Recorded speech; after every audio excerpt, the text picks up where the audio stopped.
insyaallah kita jadikan dua bab. Bab pertama adalah ahamiyatu ta'liful qulub. Urgensi atau pentingnya ta'liful qulub. Dan yang kedua, insyaallah bab yang kedua awamil ta'lifil qulub. Faktor-faktor yang menjadikan hati kita berhak disatukan oleh Allah Azza wa Jalla. Bab yang pertama, ikhwatillah fillah, adalah urgensi ta'liful qulub. Yang pertama adalah ta'liful qulub merupakan maudhu'un min maudhu'atil Qur'anil Karim. Ta'liful qulub atau disatukan hati kita oleh Allah merupakan tema yang sangat penting yang dijelaskan oleh Al-Qur'anul Karim.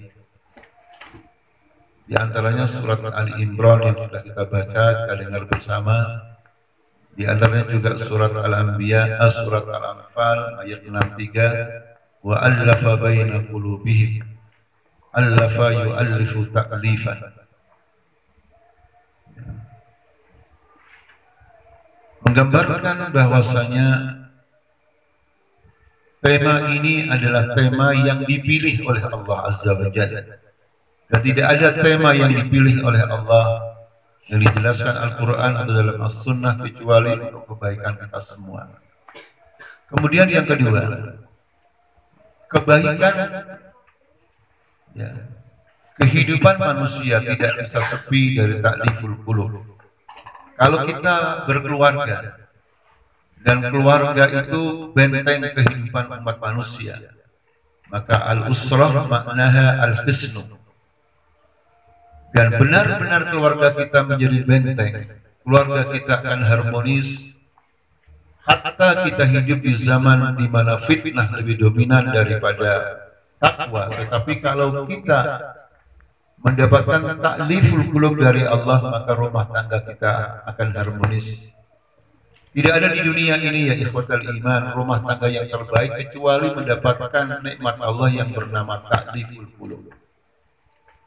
Kemudian tidak ada sebuah jamaah di dunia ini walaupun mengatakan jamaah Islamiyah ya, kalau tidak mendapatkan nikmat Allah yang namanya ta'liful qulub, maka jamaah tersebut tidak solid, tidak kompak. Maka kita kadang-kadang melihat sebuah jamaah namanya Islam, orangnya Islam, tapi sering bertikai, berpecah belah, bahkan dalam mengatasi perbedaan sampai mendatangkan cara yang tidak terpuji, mubahalah. Mubahalah artinya sesama siap dilaknat oleh Allah. Ini sudah begitu jauh daripada jamaah yang ditaklif, yang disatukan hatinya oleh Allah. Tidak ada sebuah masyarakat yang kokoh kecuali masyarakat itu ditaklif oleh Allah, disatukan hatinya oleh Allah Subhanahu wa taala. Termasuk tidak ada lembaga pendidikan ya, yang tidak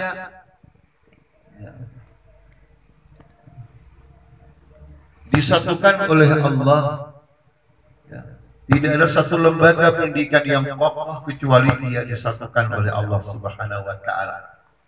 Lembaga pendidikan ya ikhwatal iman yang mempunyai takalif, beban-beban yang berat, kemudian manafik, kepentingan-kepentingan duniawinya mutawadhi'ah sedikit, apalagi disamakan dengan atau dibandingkan dengan orang-orang yang bekerja di perusahaan. Dan guru sebenarnya jam kerjanya bukan hanya di sekolahan saja ya ikhwah. Dosen, kiai, jam kerjanya tidak bisa dihitung di sekolahan saja. Karena kita sampai rumah pun masih memikirkan anak-anak kita. Kita ingin agar santri-santri kita hafal Quran. Kita ingin santri-santri kita tarbiyahnya benar. Kita ingin santri-santri kita setelah tamat dari pesantren kita tetap tarbiyah, tetap dakwah. Ini kita pikirkan tidak hanya ketika kita mengajar di kelas ya ibadallah, tapi kita bangun tengah malam mendoakan santri-santri kita, guru-guru kita, teman kita. Ini kalau tidak ditaklif oleh Allah, tidak disatukan oleh Allah ya ibadallah, maka ya sebuah lembaga pendidikan rentan dengan ya kemelut internal. Sudah kita saksikan di beberapa daerah, walaupun kita semua tidak menghendaki. Lembaga pendidikan ya, berdiri baru mungkin 5 tahun 6 tahun sudah pecah. Sebagian bikin sulan lagi. Kalau tempatnya jauh masih mending. Kalau tempatnya dekat berdekatan, ya, walaupun kita mengatakan tidak ada masalah, tapi dunia mengetahui tidak mungkin kalau tidak ada masalah internal. Ini semuanya ya ibadah Allah, kalau tidak disatukan hatinya oleh Allah, maka ya, sekolahan-sekolahan yang Islami yang punya tujuan baik itu, naudzubillah min dzalik, tidak bisa eksis. Oleh karena itu ya ibadah Allah, tidak ada kebaikan secara jama'i kecuali semuanya mendapatkan takliful qulub dari Allah Subhanahu wa taala. Kemudian yang ketiga, urgensi takliful qulub. Meskipun setiap muslim punya kelebihan, ya, kelebihan ilmu, kelebihan kekayaan, kelebihan lobi dan sebagainya, tapi sekali lagi tidak bisa menyatukan hati umat manusia. Karena manusia terbaik, khairun nas, afdalul mursalin, ya, itu saja dinafikan oleh Allah, tidak bisa menyatukan kalau tidak Allah berkehendak. Tadi ayat 63 surat Al-Anfal ya ibadallah, bunyinya wa allafa baina qulubihim, dan dialah Allah yang menyatukan hati mereka. Lau anfaqta, khitabnya ini kembali pada Rasulullah sallallahu alaihi wasallam. Seandainya kamu infakkan ma fil ardi jami'a, sudah jami'a. Ma itu adalah asmalul mausulat, isim mausul yang paling integral. Seandainya kamu infakkan seluruh yang ada di bumi semuanya, ma allafta baina qulubihim, kamu Rasulullah sallallahu alaihi wasallam tidak bisa menyatukan hati mereka. Walakin Allah allafa bainahum, akan tetapi Allah lah yang menyatukan hati mereka. Jadi takliful qulub adalah qadhiyatun rabbani. Takliful qulub adalah sebuah diri khusus rabbani, hak prerogatif Allah. Nabi sendiri sallallahu tidak bisa menyatukan kalau tidak dikehendaki oleh Allah Subhanahu wa taala. Apakah saya, ya, walaupun doktornya doktor akhir zaman, tinggal sisa-sisa saja, walaupun kiai, syekh dan sebagainya, Nabi saja tidak bisa ya ibadallah. Oleh karena itu berbahagialah kita semua yang malam hari ini, masya Allah, dingin-dingin ya, masya Allah, meninggalkan keluarga, meninggalkan suami. Ini suami yang tanpa istri siap menderita di sini, masya Allah, karena takliful qulub. Istri yang sendirian tidak ditemani suami siap menderita, karena takliful qulub akhirnya penderitanya nggak ada apa-apanya dibandingkan besarnya takliful qulub. Karena takliful qulub adalah qadhiyatun rabbaniyah. Masya Allah. Yang keempat, takliful qulub ini adalah sesuatu yang sangat kunci dalam kehidupan. Kenapa ya ibadallah? Karena hati itu adalah, ya, hati itu panglimanya seluruh jiwa raga kita. Sehingga kalau hati kita disatukan oleh Allah dalam kebaikan, insya Allah seluruh anggota kita akan baik. Kita hafal hadis yang dihafalkan oleh anak-anak kita. Ala inna fil jasadi mudghah, idza salahat salahal jasadu kulluh, wa idza fasadat fasadal jasadu kulluh, ala wa hiya al-qalb. Tahuilah bahwasanya dalam jasad manusia ada mudghah. Apabila ya, mudghah itu baik, baiklah seluruh jasad kita, tubuh kita. Apabila mudghah itu rusak, rusaklah seluruh tubuh kita dari kepala sampai kaki, semua buruk.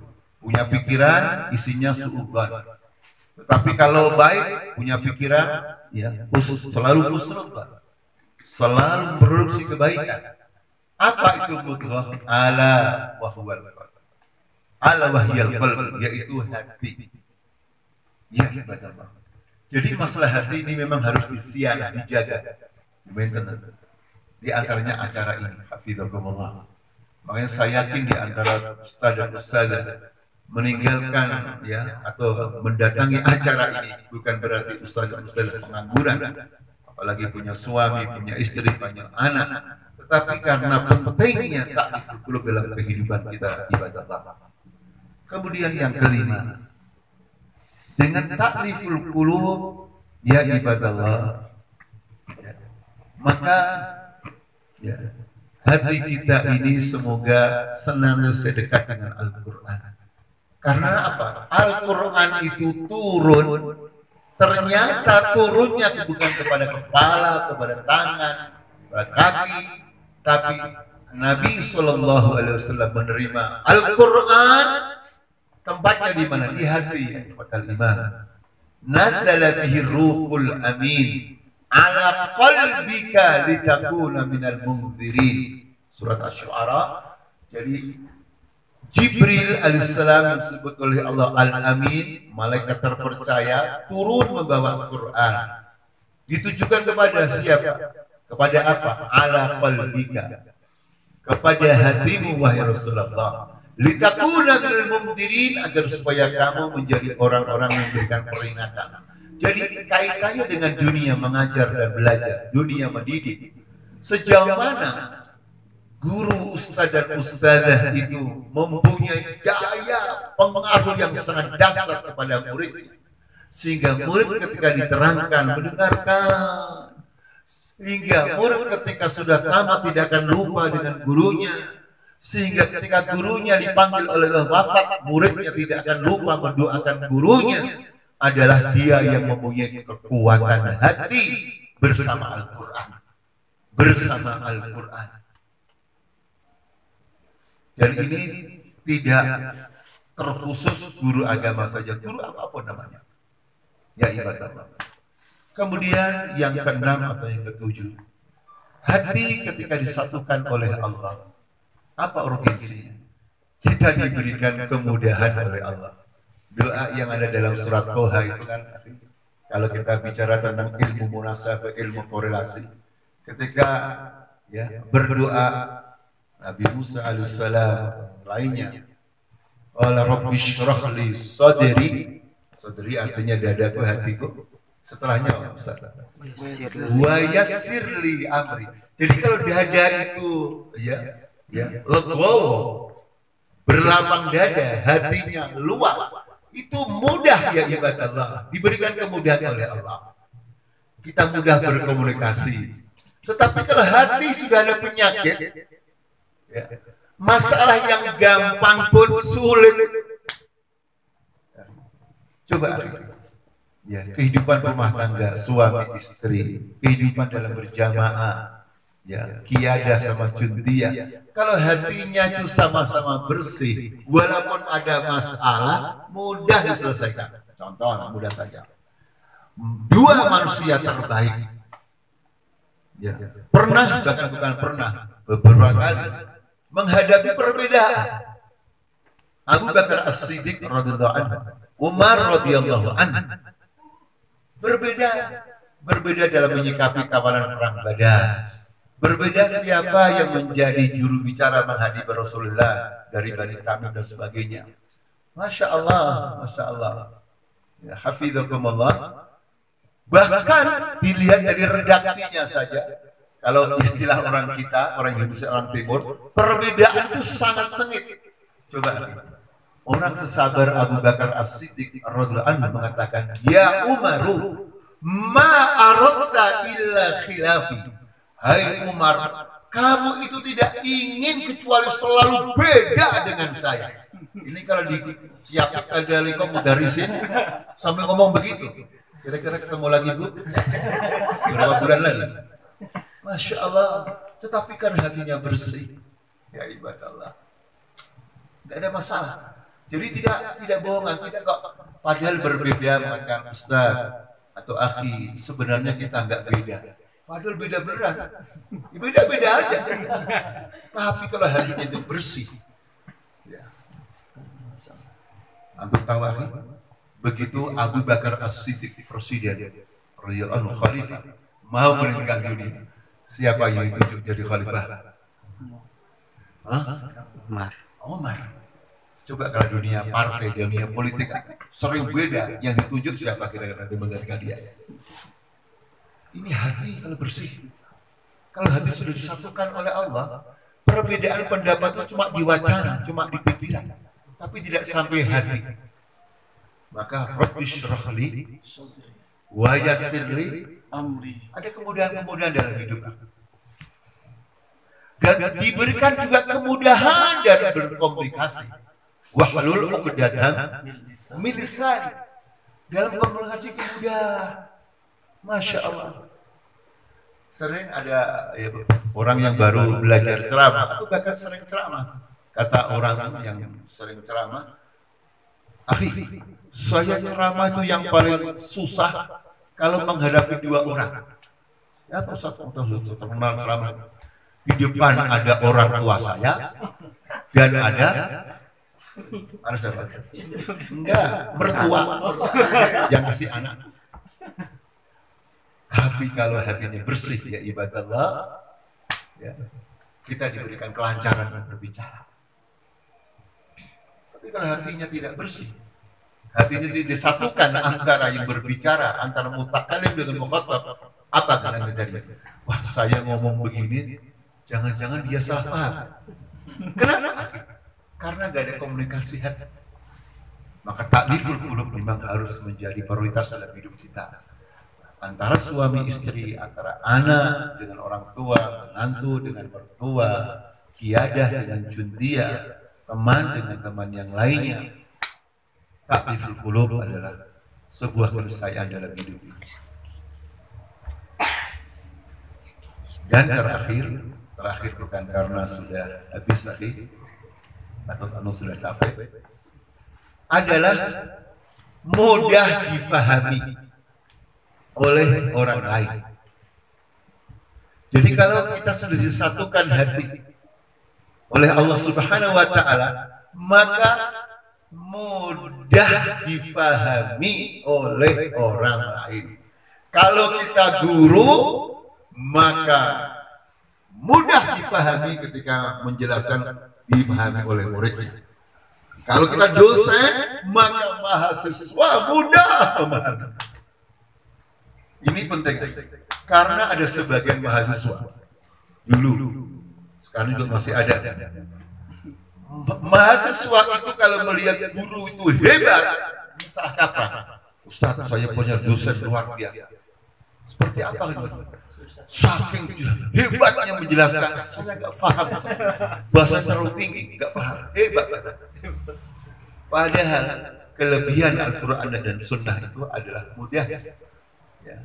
Yuridullah bikumul atau dalam hadis yassiru wa la tu'assir. Dari mana kita tahu? Dari surat Tuhan tadi. Yafqahu qawli.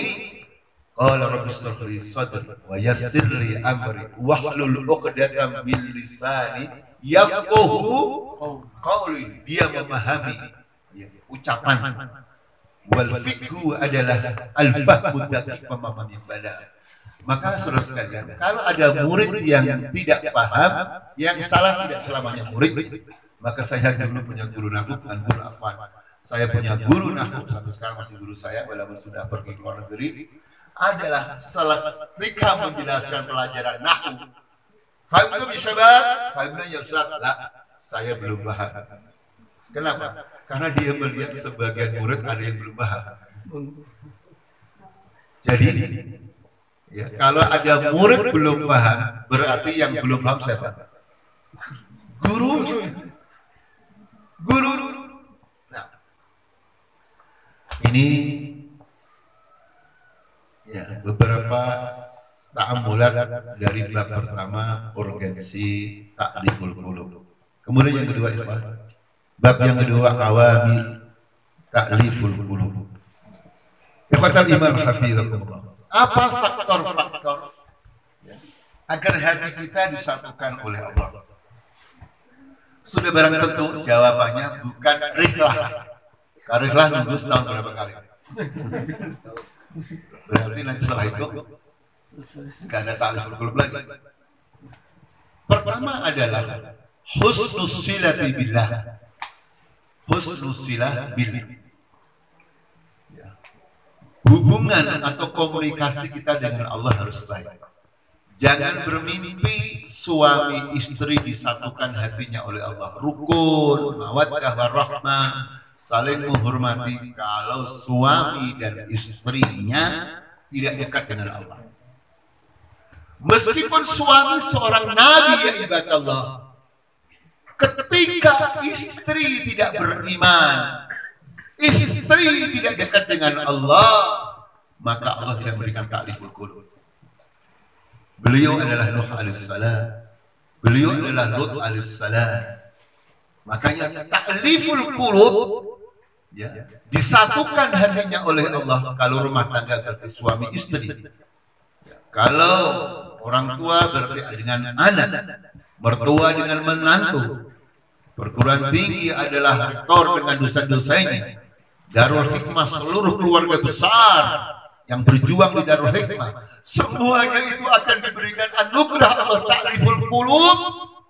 Maka ketika husnul silah billah, ketika hubungannya dengan Allah baik, karena memang ayatnya tadi sudah kita baca bersama-sama, wa allafa baina qulubihim law anfaqta ma fil ardi jami'a ma allafta baina qulubihim walakin Allah allafa bainahum.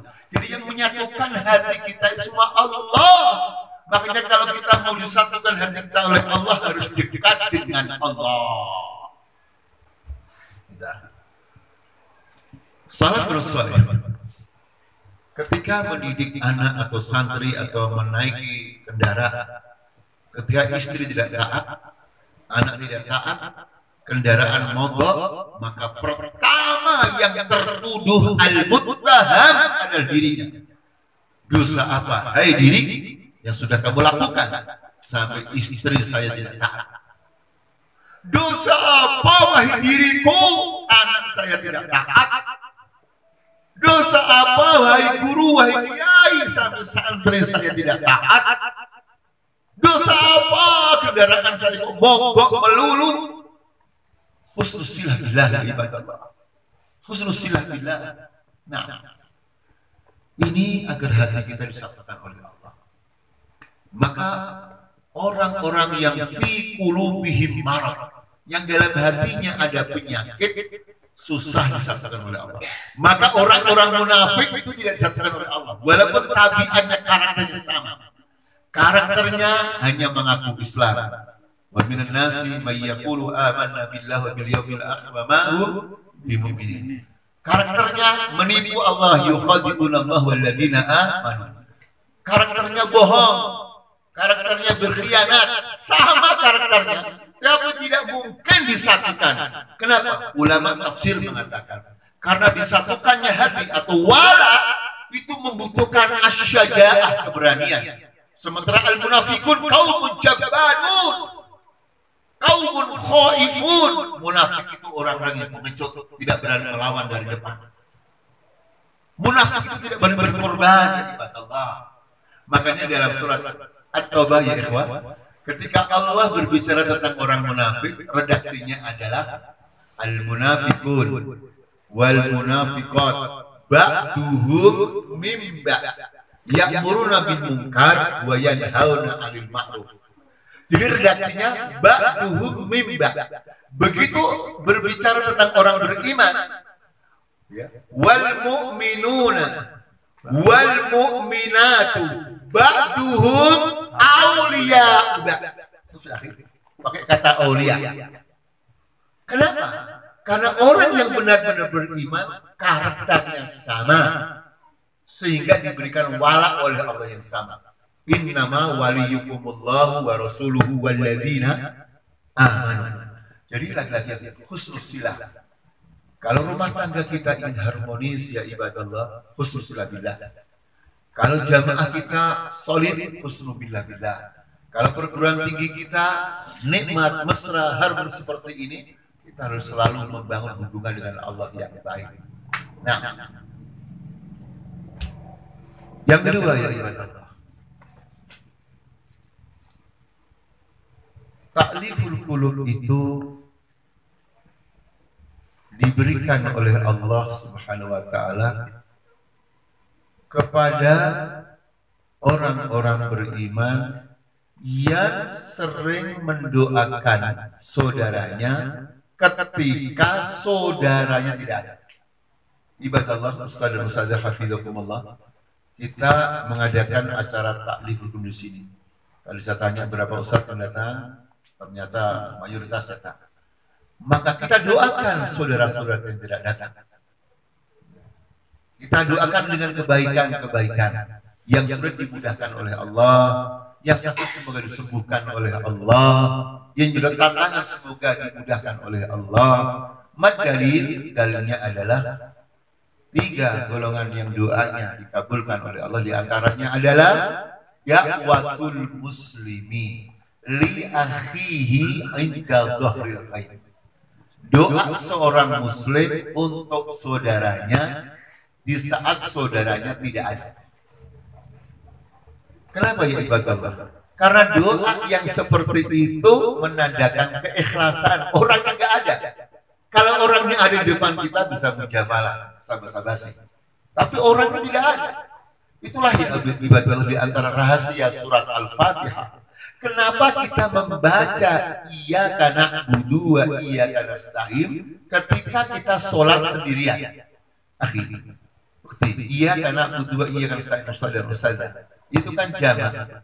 Hanya kepadamu kami menyembah dan hanya kepadamu kami minta pertolongan. Ustaz dan ustazah, kalau nanti kita qiyamul lail sendirian, kita membaca iyyaka na'budu atau iyyaka a'budu? Kalau sendirian kan iyyaka a'budu, hanya kepadamu ya Allah aku menyembah. Tapi walaupun kita sendirian tetap surat Al-Fatihah bisa diganti. Ulama tafsir mengatakan, gimana? Kenapa kita kok melibatkan ya, kaum muslimin semuanya? Padahal kita sendirian lagi di pojok rumah, lagi di kamar, di saat orang pada tidur, kita qiyamul lail tetap baca iyyaka na'budu. Kenapa? Karena ketika kita membaca surat Al-Fatihah, memuji Allah, ketahuilah bi anna hadhil mahamida sadiratun min jami'il muslimin. Ketika kita memuji Allah, pada dasarnya pujian kepada Allah itu datang dari seluruh kaum muslimin. Dan ketika kita ya berdoa memuji Allah sendirian, kita melibatkan kaum muslimin dimanapun berada. Kita doakan saudara kita di Palestina semoga dimenangkan oleh Allah. Kita doakan saudara kita di Jakarta wa ma haulaha semoga dimenangkan oleh Allah. Sehingga kita tidak punya sedikit pun penyakit ananiyah, penyakit individu. Ya. Selalu melibatkan kaum muslimin dalam kebaikan-kebaikan ya ibadallah. Makanya apapun namanya kebaikan ketika dilakukan secara berjamaah itu lebih utama. Berdiam berjamaah, makan berjamaah ya ibadallah, apalagi berdakwah, berjuang. Makanya jangan sampai kita menyendiri ya, walaupun berjuang ya ibadallah, karena tidak akan diberkahi oleh Allah kalau orang sendirian itu. Karena al-barakatu ma'al jamaah, keberkahan itu kalau kita selalu berjamaah. Jadi ya ikhwatal iman, yang kedua kita biasakan dalam berdoa, umpamanya kita sakit, ya kita juga mendoakan saudara kita. Ya Allah ismi, wasfi mardhal muslimin. Ya Allah sehatkanlah saya dan orang-orang sakit yang dari kaum muslimin. Malaikat akan menjawab, ya kamu juga akan disihatkan oleh Allah. Ikhwatal iman hafizakumullah. Yang ketiga, berusaha menyintai kaum muslimin karena Allah. Al-mahabbah fillah. Makanya ulama akidah mengatakan al-hubbu wal bughdu itu min samimil akidah. Cinta dan benci Ya, itu merupakan esensi akidah. Jadi kalau kita menyintai seseorang karena Allah, membenci seseorang juga karena Allah, berarti kita menyintai orang yang dicintai Allah, menyintai acara atau sesuatu yang dicintai Allah, membenci orang yang dibenci oleh Allah. Ya. Di dunia kalau tidak cinta ya benci. Ya kita hanya menyintai orang yang dicintai Allah dan membenci orang yang dibenci oleh Allah. Kenapa ya ibadallah? Karena kalau kita menjadi seorang muslim, ya, nanti Allah berikan tahu malaikat dan malaikat berikan tahu manusia akan menyintai orang-orang yang dicintai oleh Allah. Ikhwatal iman yang di antara lagi adalah ta'liful qulub yang sudah kita sering ketahui dengan membiasakan salam, saling memberikan hadiah, dengan selalu husnudzon. Ya, maka dalam dakwah kita sering diajar oleh pemimpin kita, kalau ada saudara kita ada udzur, maka hadirkan alasan yang kalau didengar saudara kita itu senang. Ya, naam mungkin dia datang karena membantu keluarganya, membantu istrinya, ada kewajiban yang lain sehingga kalau mendengar dia senang dengan alasan-alasan itu.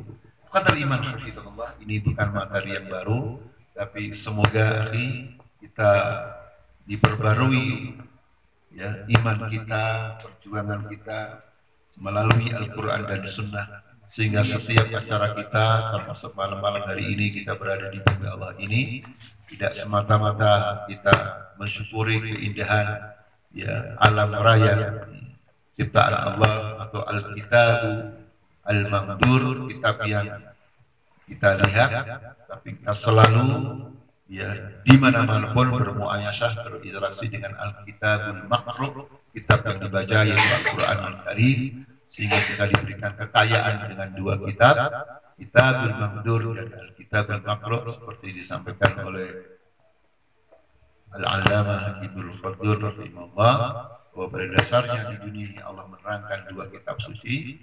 Yang pertama kitab Al-Quran, yang kedua kitab yang bernama Alam Raya ini, dan kedua-duanya harus senantiasa selalu kita buka, kita tatap, kita tadaburi. Dengan demikian insya Allah ya, semakin lama semakin matang kita menjadi golongan orang-orang yang insya Allah diberikan kematangan, kecerdasan. Ulaika humur rasyidun. Wallahu a'lam bishawab. Assalamualaikum warahmatullahi wabarakatuh. Waalaikumsalam.